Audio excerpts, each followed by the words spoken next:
கடலூர் மாவட்டத்தில் 3 இடங்களில் லாரி ஓட்டுநர்கள் மீது தாக்குதல் நடத்தப்பட்ட நிலையில் தப்பி ஓடிய மூவரை பிடிக்க வீடு வீடாக சோதனையிட்டு வருகின்றனர். இதுகுறித்த விவரங்களுடன் செய்தியாளர் பிரேம் இணைந்திருக்கிறார். பிரேம், விசாரணை நிலவரம் தற்போது எந்த கதியில் இருக்கிறது?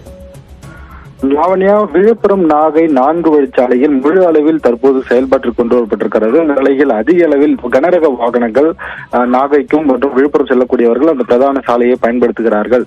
இதனை பயன்படுத்தி பெரியப்பட்டு மற்றும் எம்புதூர் கிராமத்தில் பைபாஸ் சாலை செல்வதால் அந்த பகுதியைச் சேர்ந்த இளைஞர்கள் பலர் அந்த வழியாக வரக்கூடிய லாரி ஓட்டுநர்களை வழிநிறுத்தி வழிபறியில் ஈடுபடுவது, அதே போல் ஓய்வுக்காக சாலையில் நிறுத்தி படுத்திருக்கக்கூடிய ஓட்டுநர்களை கத்தியை காட்டி மிரட்டி வழிபறியில் பணம் நகைகளை பிடுங்க வந்தம் இருக்கிறார்கள். அந்த காட்சி தற்போது இன்று காலை வெளியான நிலையில் இது தொடர்பாக கடலூர் மாவட்ட எஸ்பி உடனடியாக தனிப்படை அமைத்து தீவிரமாக தேடுதல் வேட்டையில் ஈடுபட்டார். அதைத் தொடர்ந்து பெரியப்பட்டு பகுதியில் இந்த பகுதியைச் சேர்ந்த இளைஞர்கள் இருசக்கர வாகனத்தில் 3 பேராக செல்வதாக போலீசாருக்கு ரகசிய தகவல் கிடைத்தது. இதனைத் தொடர்ந்து புதுச்சத்திரம் போலீசார் பெரியப்பட்டு பகுதியில் இவர்களை பிடிக்க சென்ற போது அவர்களிடமிருந்து இருசக்கர வாகனத்தில் தப்பிச் சென்ற 6 நபர்களை போலீசார் துரத்தி பிடிக்க முயன்ற போது அவர்கள் பெரியப்பட்டிலிருந்து கொள்ளையடிக்க பயன்பட்ட அதே சாலையை தற்போது சாலையிலேயே தப்பி ஓடி கடலூர் எம்புதூர் மற்றும் திருப்பாற்றுப்புலி பகுதியில் பாதுகாப்பு வழியாக நகரப்பகுதியில் புகுந்திருக்கிறார்கள். அதே போல் செம்மண்டல பகுதிகளில்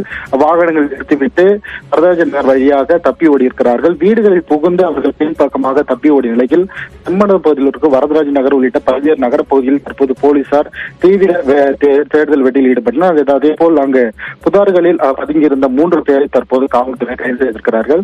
மேலும் 3 பேரை பிடிப்பதற்காக தீவிரமாக வீடு வீடாக சோதனை மேற்கொண்டு வருகிறார்கள்.